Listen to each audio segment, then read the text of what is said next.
Queridos irmãos e irmãs, outro dia uma meditação sobre uma coisa simples, da nossa vida. Passei na frente de uma churrascaria e o símbolo da churrascaria era um boi fazendo um ok. E eu pensava, que coisa mais fora de lugar no final das contas, Porque nenhum daqueles que estão lá no espeto e no rolete, com certeza, está fazendo ok para as pessoas que entram na churrascaria. Mas a imagem também vende, e torna mais simpático também estarmos ali. Eu penso que acontece hoje a mesma coisa com a cultura do mundo que é contrária ao Evangelho. Colocamos nas redes sociais todo mundo sorrindo, todo mundo se abraçando, todo mundo dizendo que o mundo é feito de paz e amor, e no entanto, por trás dessa máscara e dessa aparência de felicidade, vão passando valores que trazem em si, oh meu Deus, tadinho, valores que trazem em si a morte. Mas como nós não podemos falar nada, nós vamos sempre pintando isso com um sorriso, com boas maneiras, com boa cara, Como se isso fosse o importante. E hoje a liturgia da palavra nos leva a meditar justamente sobre essa vida que vale a pena, A vida que vale a pena. O livro da carta aos Hebreus, que está lá na primeira leitura, foi um livro escrito num tempo de grande dificuldade para os cristãos. Estavam todos sendo perseguidos. E no momento de grande dificuldade, nós precisamos fazer um discernimento, E um discernimento justamente sobre aquilo que é o mais importante da nossa vida. Na hora que nós precisamos agarrar com força a nossa vida, no momento da dificuldade, só sobra aquilo que é mais importante. E a primeira leitura de hoje nos faz um verdadeiro resumo, Perseverai no amor fraterno. Isso é importante.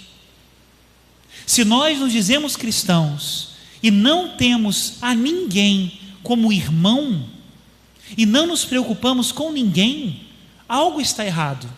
Isso é importante. É interessante essa comunidade de mártires, que era a comunidade dos primeiros cristãos, como eles nos falam com força justamente dessas joias preciosas. Primeira joia, perseverai no amor fraterno. E aí esse amor fraterno agora vai se debulhando em atos concretos. Não esqueçais a hospitalidade. E aqui o autor lembra inclusive que Abraão, quando hospedou aqueles 3 estrangeiros, hospedou anjos. E muitos personagens da Sagrada Escritura hospedaram anjos nos peregrinos que batiam as suas portas. Não esqueçais a hospitalidade nesse mundo individualista, onde nós não queremos que ninguém nos incomode, onde parece que o irmão é sempre algo que me atrapalha. Não esqueçais a hospitalidade. Depois, ainda falando do amor fraterno, lembrai-vos dos prisioneiros, como se estivesseis presos com eles. Lembramos aqui, lógico, a carta aos Hebreus está falando dos cristãos que estão prisioneiros por causa da fé. Mas nós podemos lembrar de todos os nossos irmãos prisioneiros. Nós não estamos aqui para julgá-los e dizer se é justo ou não que estejam atrás das grades. Isso é tarefa de outros. Nossa tarefa aqui é lembrarmos-nos deles e amá-los. Na nossa cidade nós não temos nenhuma penitenciária, mas graças a Deus nas cidades que existem esses lugares de penitenciárias, também existe a pastoral carcerária, justamente para chegar lá o Evangelho. E não só o Evangelho, mas também o amor fraterno. Aqui na nossa paróquia nós temos, por exemplo, a alegria de termos o diácono Lino, que quando nós tínhamos aqui a casa de custódia, ele era da pastoral carcerária. E como ele me dá, que alguém quiser algum dia conversar com ele, o testemunho de como aquelas pessoas que estavam ali encarceradas o chamavam de pai, o tratavam com carinho. Era ele que tinha olhos para ver os problemas de saúde que às vezes aconteciam lá dentro das celas, e as coisas que precisavam de um olhar de irmão e de humanidade. Perseverai no amor fraterno. Próximo versículo. O matrimônio seja honrado por todos, e o leito conjugal sem mancha. Olha que importante. Outro desses valores do mundo que muitas vezes são apresentados como caminho de felicidade, e na verdade é caminho de morte. Adultério é caminho de morte.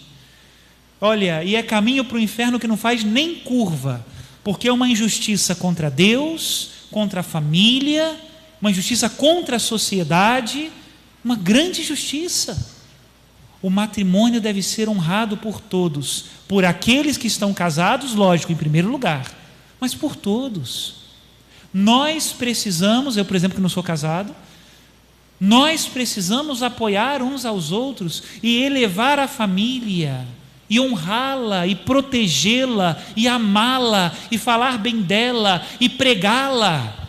Às vezes nós estamos tão preocupados com os grandes perigos que ameaçam a família. Temos que preocupar-nos, mas às vezes falta também um incentivo positivo. Chegam os nossos filhos e falam que querem se casar, e nós somos os primeiros a dizer: você está doido, você está maluco, não faça isso não, aproveite a vida. Olha, um cristão que diz isso se verá com Deus, porque o plano de Deus para nós é a família.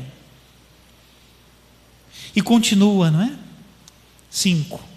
Que o amor ao dinheiro não inspire a vossa conduta. Meus irmãos, quanta destruição daquele que constrói a sua vida apoiado somente no sucesso financeiro.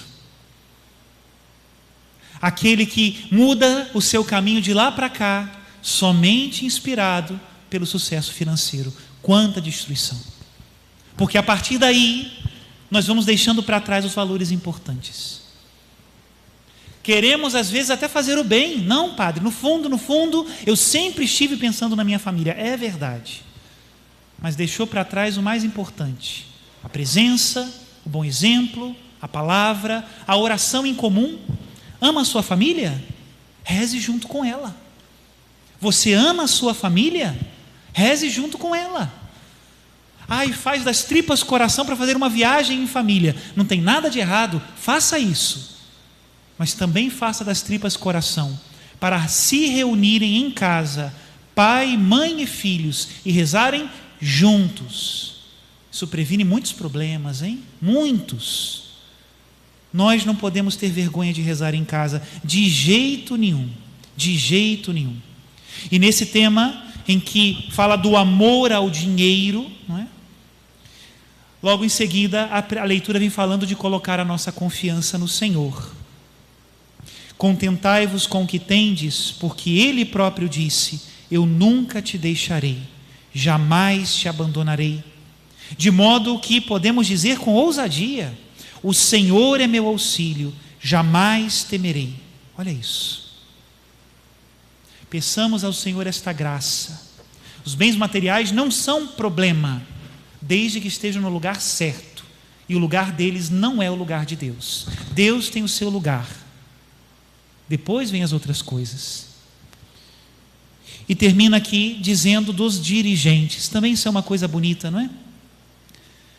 O Evangelho não veio brotado naturalmente do nosso coração. Alguém te ensinou a amar a Jesus.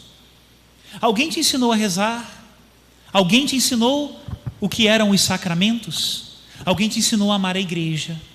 Alguém te ensinou a venerar o sacerdote. Alguém te ensinou a amar as coisas boas, belas e santas que a nossa fé nos ensina. Ninguém aprendeu isso sozinho. E aí diz aqui: lembrai-vos de vossos dirigentes que vos pregaram a palavra de Deus. Lembra das pessoas que te ensinaram isso? Teus pais, catequistas, sacerdotes, religiosos, religiosas, missionários, leigos. Quantas pessoas passaram pela nossa vida e plantaram a semente do Evangelho? Lembre-se deles. Ame-os. Ajude-os. Onde eles estão agora, não é? E seja você também aquele que planta o Evangelho na vida dos outros. Meus irmãos, algo está errado. Algo passa nesse mundo que está errado. Como é que nós aprendemos as coisas boas? Porque alguém nos ensinou e as novas gerações não aprendem. A resposta é simples: é porque nós não ensinamos. São Paulo diz isso. Como é que vão crer se não há quem pregue? Quando São Paulo diz isso, é Deus que bate na porta do meu e do teu coração para ser que empregue. Hoje nós estamos celebrando São Brás e pedimos a Deus a graça da cura e da saúde física. Que bom! Mas nada disso tem sentido se essa minha saúde física não sustentar aquela que é a vida eterna, a saúde espiritual. Porque essa saúde física, por mais que eu cuide dela, um dia acaba. Tem prazo de validade? Tem sim. E nós não sabemos muito bem quando é não, hein? Agora, a saúde espiritual dura para sempre. É vida eterna. Pensemos, repito, na vida que vale a pena. E nós não nos arrependeremos. Louvado seja nosso Senhor Jesus Cristo. Para sempre seja louvado.